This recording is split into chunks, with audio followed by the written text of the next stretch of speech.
नमस्कार। बहुत ही सुंदर सा प्यारा सा जरेम के गीत लेके आ गई। देखी जा, सुनी जा, आप बताइए कैसा लगा था।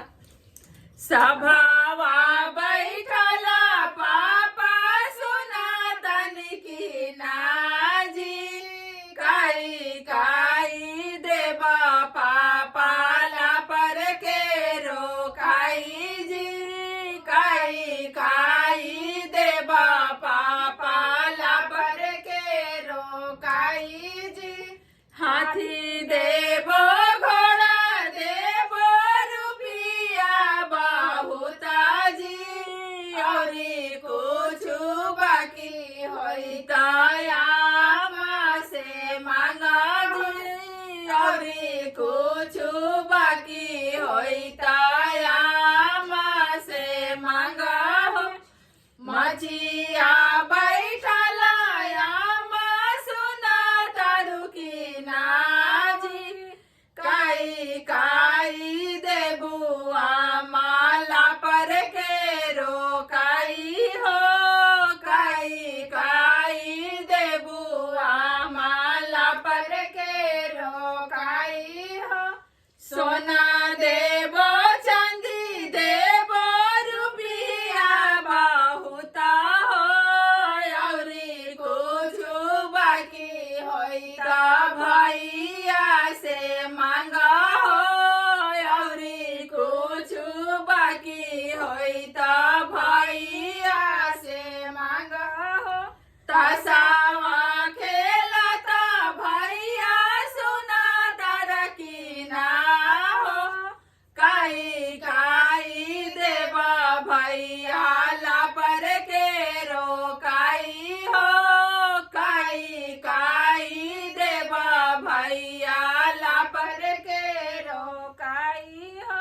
गैया देवो भैंसिया देवो रुपिया बहुता हो, और कुछ बाकी होई त भाभी से मांगा हो, और कुछ बाकी होई त भाभी से मांगा हो। राम रसैया भाभी सुना तारू की ना हो, काई काई देवो भाभी ला पर के रोकाई हो, काई काई देबू भाभी ला पर के रोकाई हो। अंगूठी देवो चैन देवो रुपिया बहुता हो, और कुछ बाकी होई त बरुआ से मांगा हो, और कुछ बाकी होई त बरुआ से मांगा हो। चौका बैठला बरुआ सुना तारा की ना हो, काई काई देवा बरुआ ला पर के रोकाई हो, काई काई देवा बरुआ ला पर के रोकाई हो। सब भैया माने हम फुआ छोटा हो, फुफा के कमाई फुआ अंगना लुटावा हो, फुफा के कमाई फुआ अंगना लुटावा हो।